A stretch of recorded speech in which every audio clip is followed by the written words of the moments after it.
Muy buenas tardes, queridos amigos de Radio Agricultura. Estamos en una nueva edición de su programa Nuevas Voces, absolutamente en vivo hoy, miércoles 21 de febrero, siendo las 13 horas con 6 minutos. Y paso a saludar a quienes nos van a acompañar el día de hoy. Está aquí absolutamente de cuerpo presente don Juan Leonardo Lagos, investigador de la Fundación para el Progreso. Juan, muchísimas gracias por estar con nosotros. Muchas gracias a ti, Jorge. Muy buenas tardes a todos los amables oyentes de Radio Agricultura. Y también está con nosotros de forma telemática Víctor Inostroza, investigador de la Fundación Piensa. ¿Cómo estás, Víctor? Bien, Jorge, un gusto de estar contigo. Saludos a Juan y también a todas las personas que nos escuchan desde la soleada Valparaíso. Hoy nos tocó soleado. Oye, ha sido un verano, bueno, muy intenso, muy soleado, y también nos ha dejado atrás las noticias. Desde el día de ayer ha generado cierta polémica lo que se dio a conocer por parte de la Superintendencia de Salud relativo a las alzas en los planes de ISAPRE de hasta un 7,4% en lo que se denomina el IPC de la salud, el denominado ICSA, que es el índice de costos de la salud. Según explicaba el superintendente Víctor Torres, ese es el tope que pueden subir en los planes. Él decía que ningún plan va a subir más de lo que estaba en noviembre, porque luego de los ajustes que se produjo por la ley de reajuste, había una disminución del 12% de las del precio de los planes GES, y por lo tanto, si subía ahora solamente un 7,4%, todo el mundo igual iba a pagar menos. No obstante, ha generado bastante polémica, bastante indignación, incluso en algunos parlamentarios que sostienen que esto es un gran ejemplo para no seguir avanzando con una ley corta que le dé estabilidad al sistema. Y por otro lado, la ISAPRE dice, mire, aquí lo único que está haciendo es ajustar lo que es verdaderamente el costo de tener un plan, porque hay más atenciones en general, hay más atenciones de cáncer, hay más atenciones de especialidad, y por lo tanto, mientras más gente se atiende, bueno, más va a costar el plan. Y hay un análisis más profundo de fondo de, bueno, esto va a ser el cuento de nunca acabar. Todos los meses o todos los semestres vamos a tener noticias en torno a que cada vez que suban los planes de ISAPRE haya judicialización, después la Corte Suprema cambia la regla del juego y eso haga que de nuevo haya que hacer una nueva ley. Parece estar todo muy enredado, ¿no? ¿Cómo lo ves, Víctor Inostroza? Así como tú lo mencionas, Jorge, todo muy enredado. Me parece que el superintendente y el gobierno también debería salir a explicar un poco mejor en qué consiste esta alza y por qué se triplicó respecto de la del año pasado. Porque al final podría terminar pasando que los usuarios entiendan que los costos de esta crisis, que tiene muchos responsables, van a ser ellos quienes las van a terminar pagando. Entonces es necesario que exista una mejor, primero, comunicación, y también finalmente esto es producto primero de la desidia de nuestro Congreso Nacional, que desde el 2010 se sabe que el Tribunal Constitucional declaró inconstitucional algunos artículos de la ley de ISAPRE. Luego la ISAPRE insistieron, bueno, la Corte Suprema, todos sabemos el fallo y lo polémico de y también el gobierno, que no ha sabido encauzar bien el trámite de la ley corta, primero en el Senado, donde se aprobó bien, pasó a la Cámara de Diputados, pero con polémica sobre la mutualización, sobre llevar este asunto a el Tribunal Constitucional, y ahora que lo toma el Congreso por parte de la Cámara de Diputados, ahora desde marzo, esperemos que la dirección o el encauzamiento que tenga que llevar adelante el superintendente, el gobierno, la ministra de Salud, sea menos errática, menos itinerante y más clara para los usuarios, que finalmente van a ser, como tú bien señalas, quienes van a pagar los costos, porque tengo entendido que luego viene un alza que podría venir en agosto y así podría terminar siendo un cuento de nunca acabar, y los ciudadanos, las personas, los usuarios terminar pagando, como muchas veces, los costos de las crisis que generan la clase dirigente. Bueno, aquí pareciera ser que hay un problema de fondo, ¿cierto? Que tiene que ver con el cómo se resuelve el problema del financiamiento del sistema privado, porque, a ver, por un lado tenemos la situación crítica que todos los técnicos y todos los sectores han reconocido que se vive en el mundo de la ISAPRE, porque se han cambiado varias veces las reglas del juego.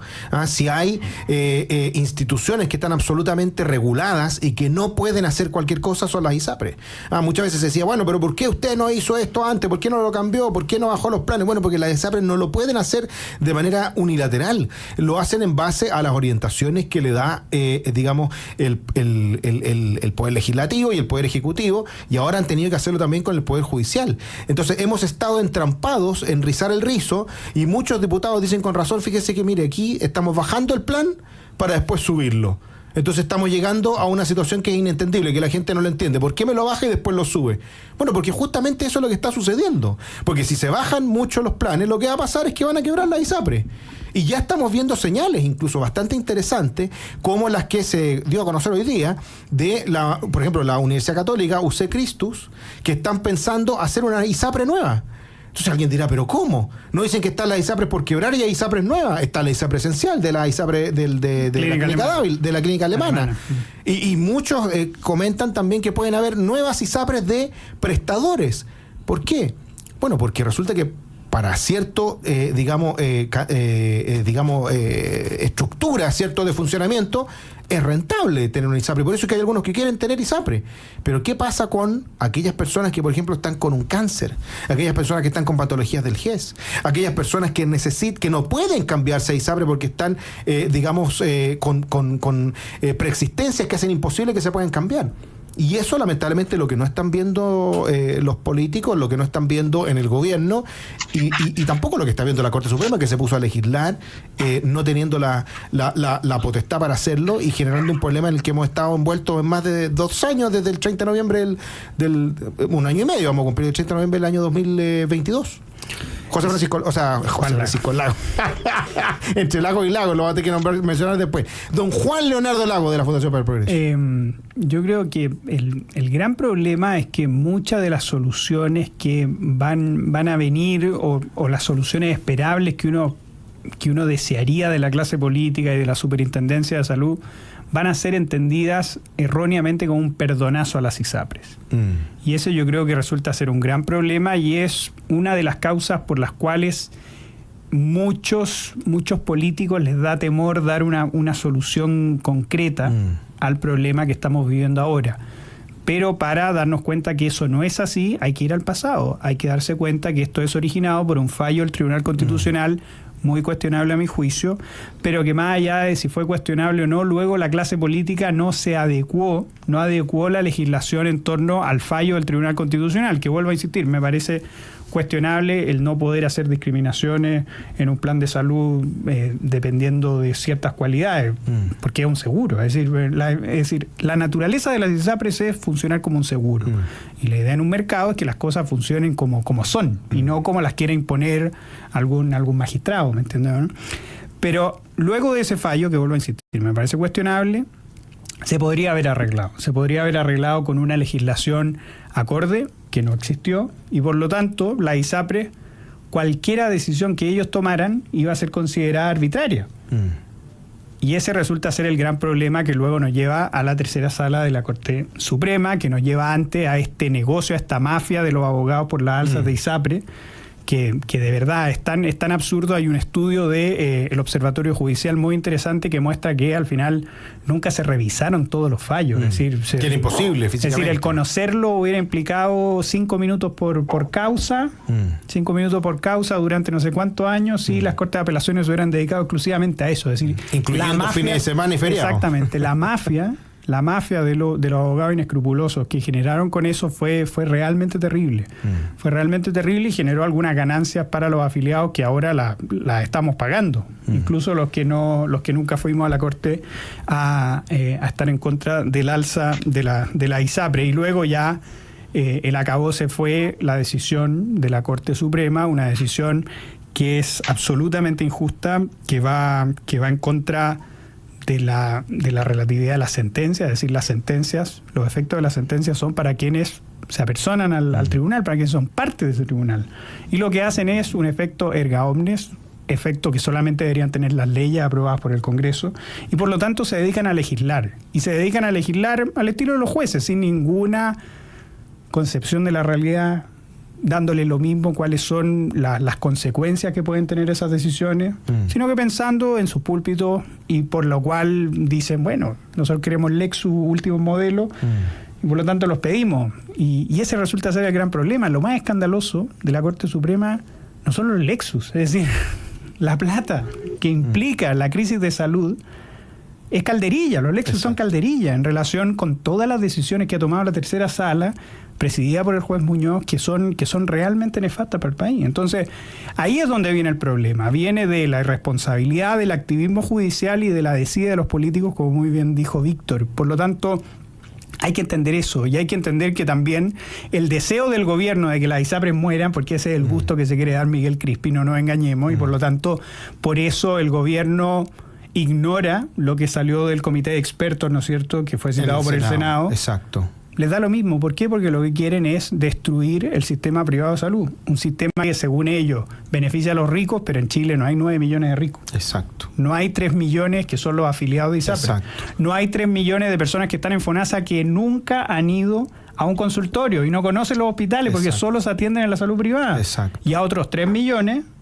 que estos son datos del gran Jorge Acosta, ¿no es cierto? que no son datos no son públicos, tuyos, pero yo se los copié a Jorge Acosta. No, yo estoy orgulloso que me haya escuchado Juan Leonardo Lago. Y otros 3 millones que usan el sistema privado indistintamente con el sistema público. El sistema público. Entonces son 9 millones de chilenos. Y eso el gobierno, por darse este gustito ideológico, está realmente ignorando la salud de los chilenos, y eso es bien inaceptable. Y fíjate que la izquierda siempre ha criticado que lo que hace el sistema de ISAPRE es descremar. Hablan del descreme, que hace que solamente los jóvenes ricos estén en ISAPRE y los pobres estén en FONASA, y enfermos y viejos se vayan a FONASA.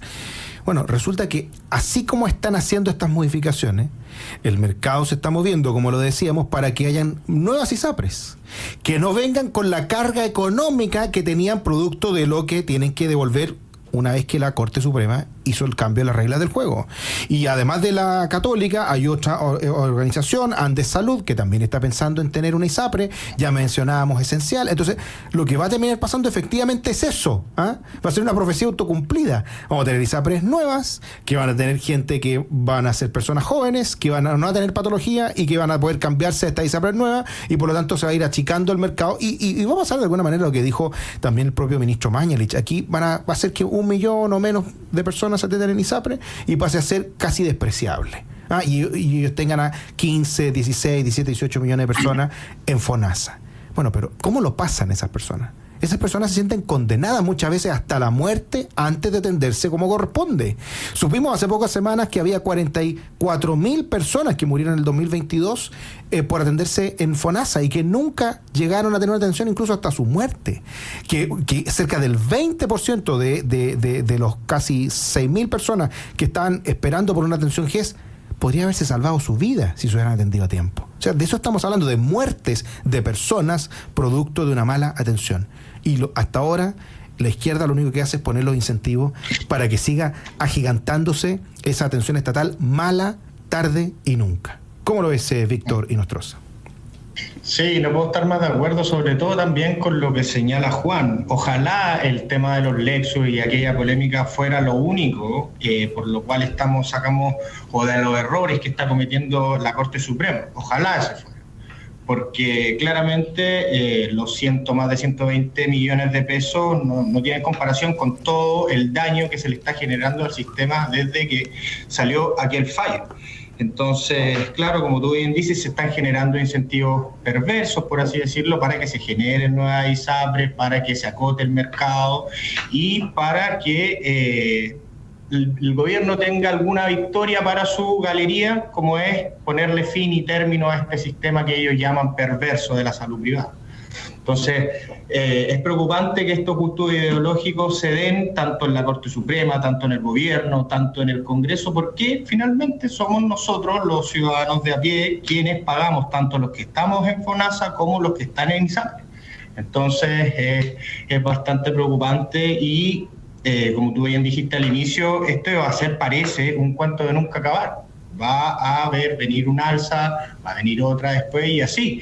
Ojalá, insisto, y quiero hacer el punto ahí, que la performance del gobierno en materia legislativa en la Cámara de Diputados sea mejor de la que fue en el Senado, en su primer trámite.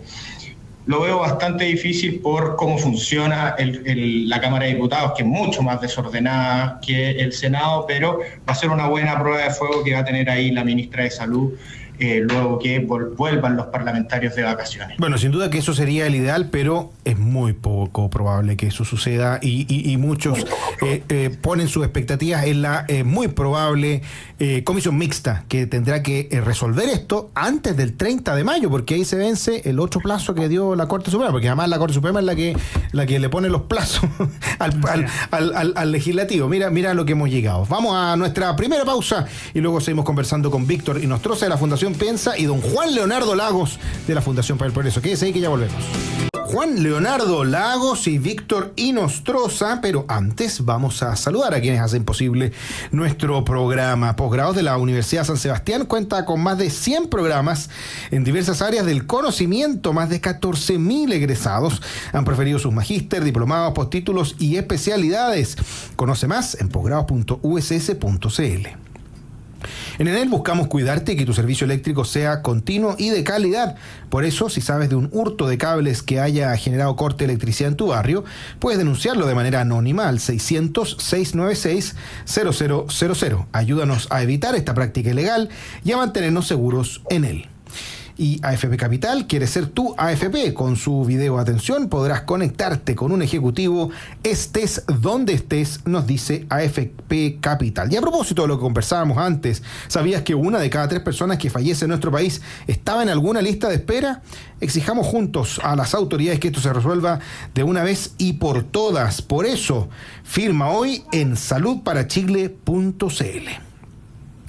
Estábamos conversando sobre la situación de las ISAPRES, pero también hay otra situación bien compleja, que es la que hemos comentado también toda la semana a propósito de este juez, que se ha hecho tan popular, el juez Urrutia. Y esto ha sido como un cuentagotas, porque todos los días hemos tenido algo novedoso. Y lo que se supo desde ayer hasta hoy tiene que ver con que el propio juez Urrutia compartía un abogado con, digamos, defensor de una de las personas que él le tocó juzgar. No, que a uno de los que a él le tocó dar este beneficio, el beneficio tan polémico de la visita íntima, claro. De la visita íntima, el que defendía al personaje que quería que le dieran la visita íntima, después fue el mismo abogado que representó al juez Urrutia en casos como... No, y antes incluso en casos como los que tenían que ver con injurias y calumnias, y él lo representó. Entonces, y que ahora es el mismo que lo está representando hace unos días atrás en el caso de las amenazas que él señaló, de las amenazas de muerte que él estaba siendo víctima. Entonces ahí surge la gran pregunta: ¿hasta qué punto hay una relación directa entre el juez y aquellas personas que tiene que juzgar, a los que les entregó beneficios que han tenido críticas transversales por lo inapropiados e injustificados que son?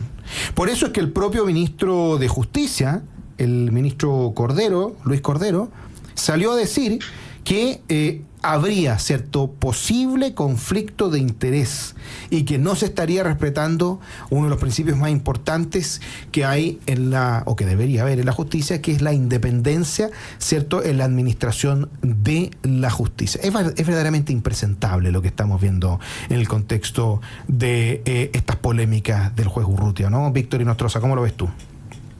Sí, lo veo demasiado complicado. Si es que estos trascendidos o esta noticia que salió en un medio de comunicación es real, estoy de acuerdo con la posición o con las declaraciones del ministro Cordero sobre un posible conflicto de interés. Es completamente peligroso que la decisión de un funcionario público, como es un juez que tiene que tener los máximos estándares de probidad y transparencia, puedan verse afectadas por intereses personales compartidos que tiene con un reo al cual le está entregando un beneficio. Es como que si es que el juez nunca hubiese pasado por la Academia Judicial o el abogado nunca hubiese jurado en la Corte Suprema. Es completamente impresentable si es que esto es verdad.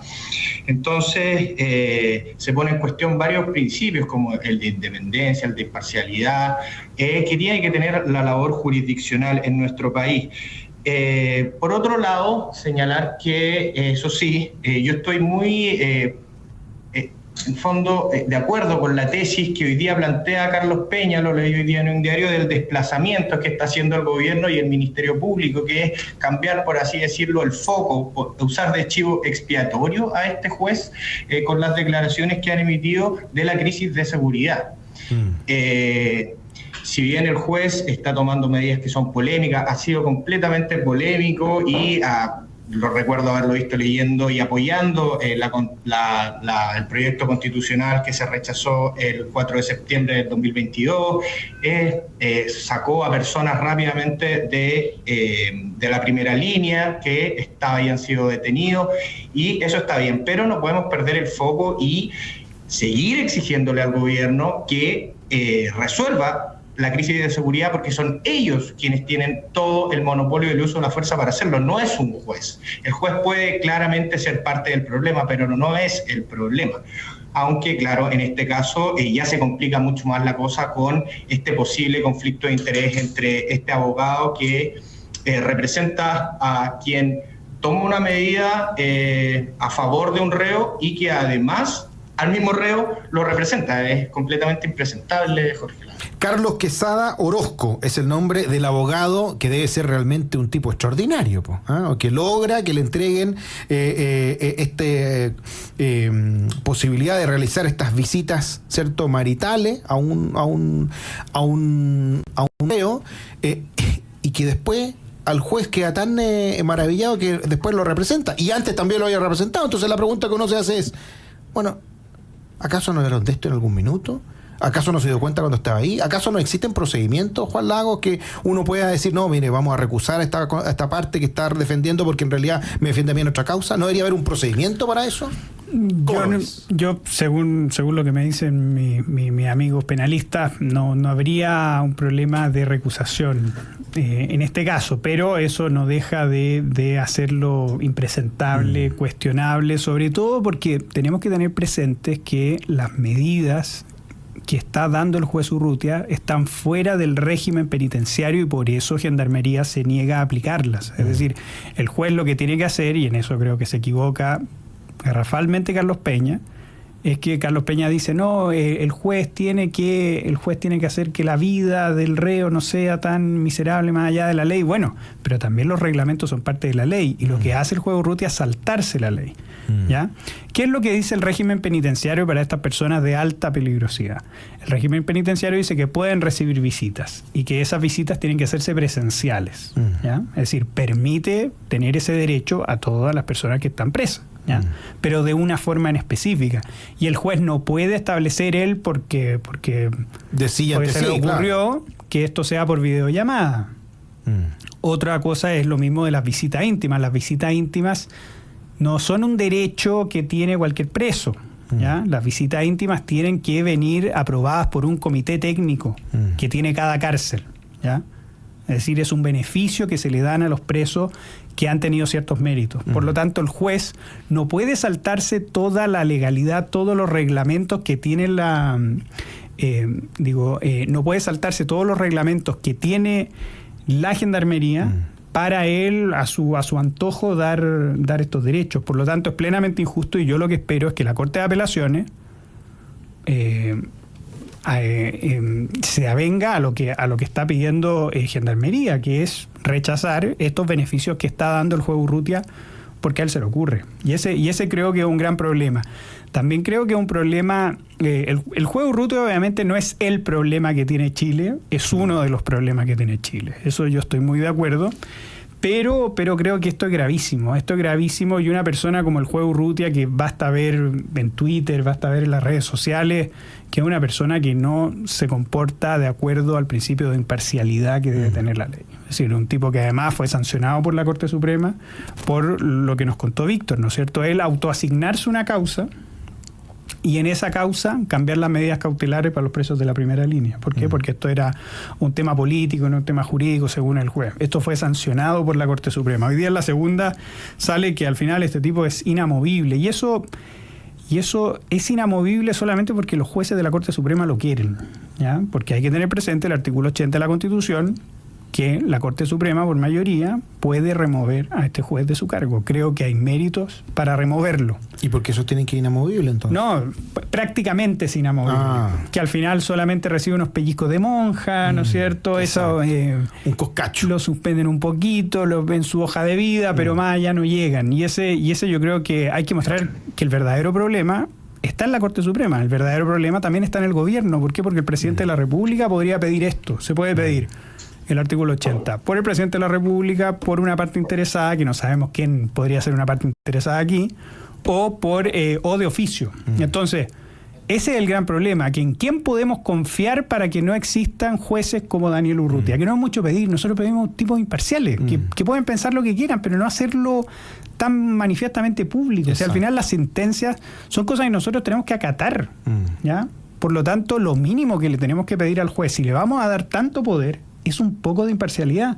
Y el juez Urrutia, voluntariamente, casi con ánimo de transgredir ese principio, manifiesta sus ideas políticas sin ninguna vergüenza. Entonces, eso tenemos que tenerlo claro. El problema del juez Urrutia, sí, pero nuestra institucionalidad permitiría que el juez Urrutia no fuera inamovible. Permitirían que una Corte Suprema seria, un gobierno serio, que ahora el gobierno obviamente está en contra de lo que dice el juez Urrutia porque es impresentable. Políticamente nadie puede respaldar eso. Pero si el gobierno quiere obrar en consecuencia, lo que tiene que hacer es pedir la remoción del juez Urrutia.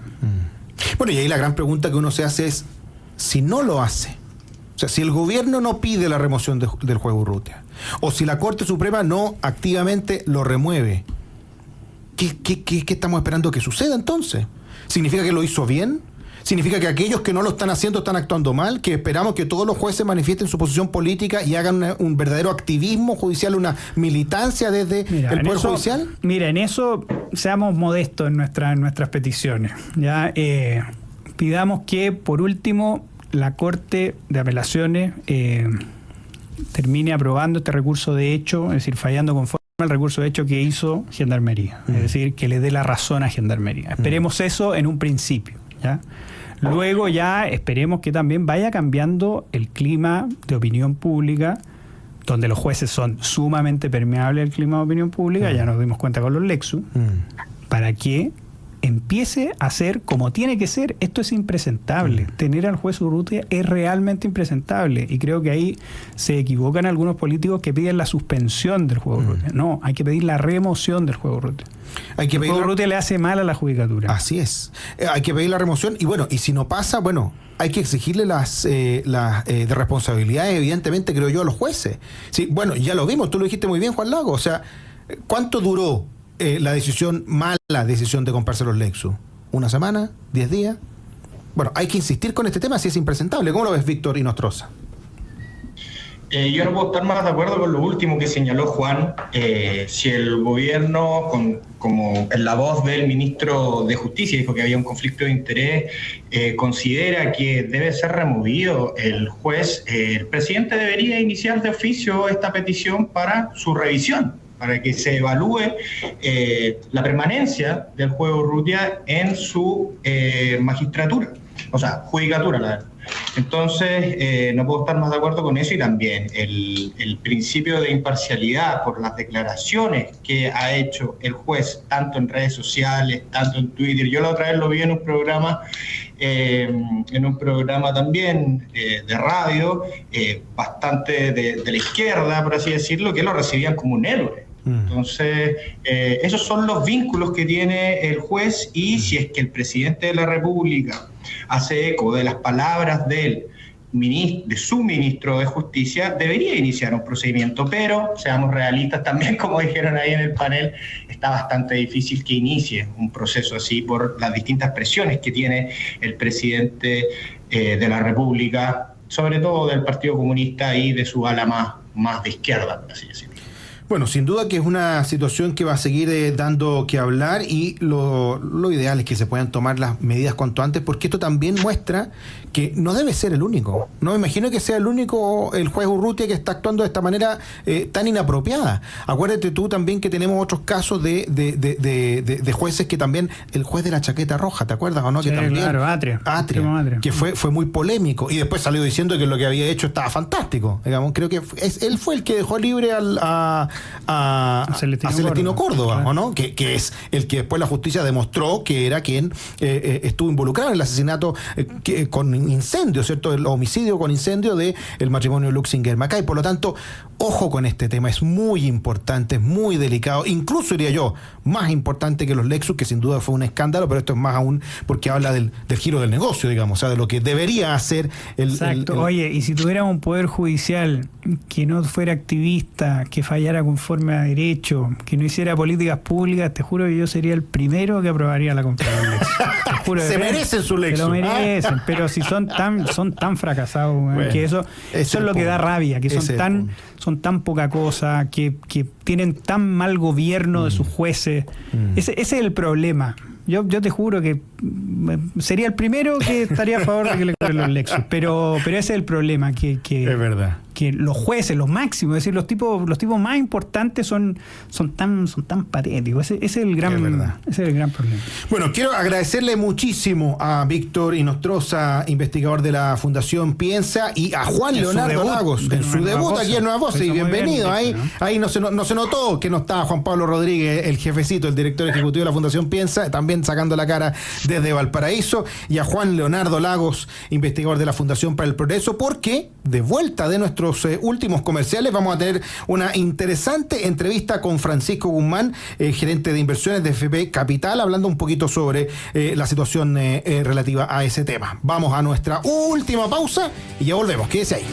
Anterior, vamos a hacer una interesante entrevista con Francisco Guzmán, gerente de inversiones de AFP Capital, uno de nuestros auspiciadores, para hablar un poquito del tema de los multifondos, de las inversiones. Es un tema que es importante tener en consideración, sobre todo a la luz de que ahí están, ¿cierto?, los ahorros que van a ayudar a que pueda crecer nuestra pensión. Ya está con nosotros Francisco, muchas gracias por estar acá.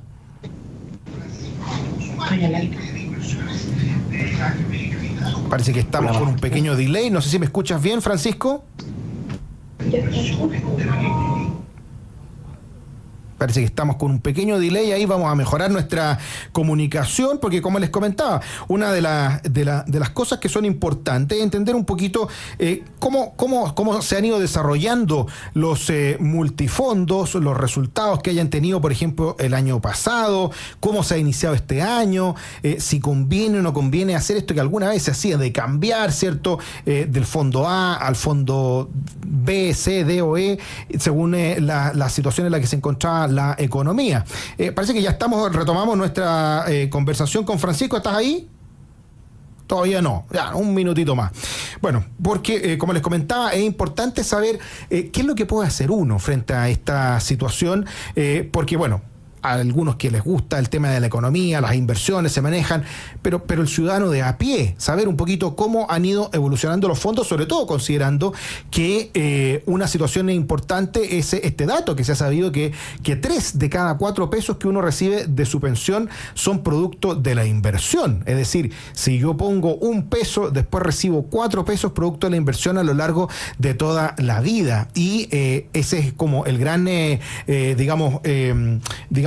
beneficio de la capitalización individual. Parece que ya estamos con Francisco Guzmán, gerente de inversiones de AFP Capital.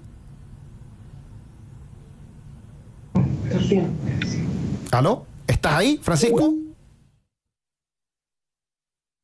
Se desconectó. Ya. Ha estado medio difícil poder contactarnos hoy día con Francisco. Vamos a tratar de llamarlo por teléfono, a ver si es que es posible mantener la conexión, porque estaba con un poquito de demora, así que vamos a mejorar esa conexión.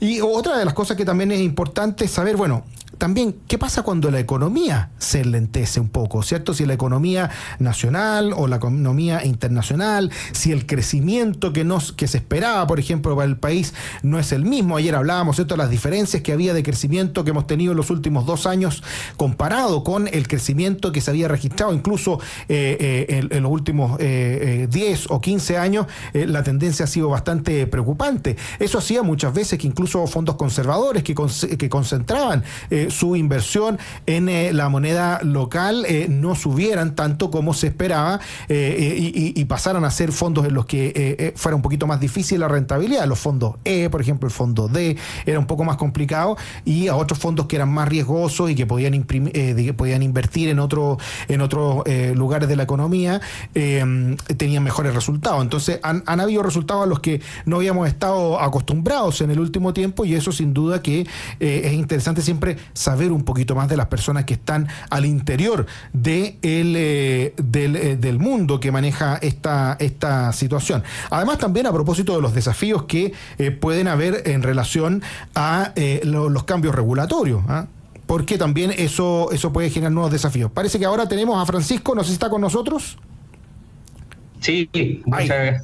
Fantástico, te escucho súper bien. Por la paciencia, tuve un pequeño detalle técnico, pero muchas gracias por la invitación, muy contento de estar acá. Sí, no te preocupes, son cosas que pasan. A todos los que nos están escuchando. Oye, cuéntanos un poquito esto del balance del 2023, cómo terminaron los multifondos y cómo va lo del 2024. Bueno, el 2023 fue un año bien difícil. Tuvimos una gran volatilidad o grandes cambios en las tasas de interés, particularmente en Estados Unidos. Eso se tradujo en que los valores cuotas también tuvieron fluctuaciones grandes, pero de alguna forma hacia final de año lo que ocurrió fue que los fondos se recuperaron y terminaron el año de una manera bastante positiva. El fondo A terminó el año cercano al 12%, el fondo B en torno al 8%, y el fondo E, que es un poco más abajo, pero también con una rentabilidad positiva en torno al 4%. ¿Cómo ha partido este año? Bueno, este año partió también positivo. La verdad es que nos tiene bastante optimistas con el comienzo de año. ¿Qué es lo que ha ocurrido? Es que las bolsas internacionales han tenido un buen comienzo de año a nivel agregado, tanto en Chile como con los mercados internacionales. Las tasas de interés en Estados Unidos han subido algo, pero eso no ha generado mayores efectos negativos en los valores cuotas. Entonces, lo que tenemos hasta ahora es que el fondo A va un 6,4% arriba, el fondo C un 2,5% y el fondo E está prácticamente casi en cero. Bueno, una de las cosas que más preocupa, ¿cierto?, a los cotizantes es cuando no se rinde como corresponde y se generan pérdidas. ¿Hay algo que se puede hacer frente a esas pérdidas? Hubo muchas pérdidas el año pasado, ¿se proyectan pérdidas hacia el futuro? ¿Cómo lo ves tú? Bueno, el ahorro a largo plazo para construir pensiones tiene horizontes de inversión de más de 20 años. O sea, en 20 años que ya los multifondos cumplieron esos 20 años, no hay ningún fondo que rente negativo, y estamos muy lejos de eso. El fondo A está cercano a 9%, el fondo C cercano al 8% y el fondo E cercano al 7%. ¿Eso qué quiere decir? Que en el tiempo, si bien en estos últimos 20 años, que desde cuando se crearon los multifondos, hemos tenido eventos bien complejos, críticos y bastante desafiantes como equipo de inversión, lo importante es siempre tener claro que esto es de largo plazo y que los fondos se recuperan, ¿ya? El ejemplo más simple es colocar uno de los eventos más difíciles y trágicos que nos ha tocado vivir en los últimos tiempos, que es la pandemia del COVID. De esa pandemia después se derivó una gran recesión a nivel global. De esa recesión global después tuvimos estímulos y subidas de la inflación. En el paralelo, entre medio también, o un poquito antes, en Chile habíamos tenido un estallido social. Entonces, todos esos eventos uno podría decir, chuta, vamos a tener pérdida o va a haber un periodo malo, pero la verdad es que los fondos tienen fluctuaciones negativas, pero después se recuperan. Y eso es muy importante que todos, y por eso tenemos un equipo de asesores muy profesionales que ayudan a que cada vez que ocurren estos eventos poder informar correctamente a nuestros clientes o afiliados para que de alguna manera estén tranquilos de que las pérdidas en algún momento se recuperan y que lo más importante al final del día es estar en el fondo adecuado. porque los fondos siempre van a fluctuar, siempre vamos a tener variaciones negativas. Lo único que no fluctúa es un depósito a plazo, que uno lo toma a 30 días y sabe qué rentabilidad va a tener, pero todo el resto de los instrumentos tienen fluctuaciones, algunos muchas fluctuaciones a través del año, pero tienen rentabilidades muy positivas en el largo plazo, y otros con pocas fluctuaciones a través del año, pero tienen rentabilidades más bajas. Entonces, ahí yo diría que al final las pérdidas es parte, o las fluctuaciones negativas son parte de cómo funcionan los mercados o los instrumentos financieros. Hay que entender que la economía es cíclica, los mercados son cíclicos, y las personas también y sus emociones también son cíclicas. Y antes de terminar, quería preguntarte una cosa que también es importante relativo a esto, lo que se llama los regímenes de inversión o regímenes de inversión, ¿cierto? Porque hay cierta regulación que permite que puedan moverse, ¿cierto?, dentro de cierto rango, ¿cierto?, las AFP para poder invertir, y quizás esta experiencia de 20 años invirtiendo puede hacer que mejoren esos regímenes, y entiendo que hay unas propuestas para modificarlo, ¿no? Sí, hay propuestas. Bueno, en los últimos 3-4 años hemos, ¿cómo se llama?, conocido más de 7 estudios o papers que hablan de cómo mejorar el régimen de inversión en particular, con el objetivo central de mejorar el retorno de largo plazo de los fondos, ¿ya? Hay que siempre acordarse de que 1% más de retorno a nivel agregado de todos los multifondos es entre 20 y 25 más de pensiones futuras. Entonces, el efecto de mejor rentabilidad es muy importante a la hora de toda esta discusión que hay vía reforma o no de mejorar las pensiones. Para mejorar las pensiones tenemos que tener mejores retornos. El régimen de inversión actual es perfeccionable y tiene varios espacios para eso. Entonces han salido estos estudios, algunos de Marcos Morales, Arturo Cifuentes, Carol Fernández. O sea, ya tenemos harto material. Nosotros internamente también estamos trabajando en una propuesta, y la idea central es básicamente aportar con mejoras o perfeccionamientos al régimen para que en el mediano plazo los fondos tengan mejores rentabilidades, y con esto se mejoren las pensiones futuras. Bueno, eso sin duda que es un cambio fundamental. En la medida que tengamos mejores inversiones y mejores retornos, bueno, mejores pensiones tendremos todos los chilenos. Lo decíamos entre medio cuando estábamos restableciendo la comunicación, que bueno, 3 de cada 4 pesos que tenemos en nuestras pensiones son producto de la rentabilidad. Entonces, mientras más rentabilidad, más ganan todos los chilenos. Quiero agradecerle muchísimo a Francisco Guzmán, gerente de inversiones de AFP Capital, por haber estado con nosotros hoy día conversando un poquito más sobre el rendimiento de los fondos y qué se puede hacer para que podamos tener cada vez mejores pensiones. Muchas gracias, Francisco. Gracias a ti, Jorge, y saludos a todos. Que estén muy bien, y también aprovechamos de despedirnos de todos nuestros auditores, porque mañana tenemos una nueva edición de Jueves de Historia con Alejandro San Francisco, y una reaparición en el verano también de Tomás Bengolea, así que ahí lo voy a disfrutar, y yo los vuelvo a ver el día viernes a la 1 de la tarde, una vez más aquí en Nuevas Voces con nuestro último programa de la semana. Quédese porque ya viene Deportes en Agricultura. Que esté muy bien. Chao, chao.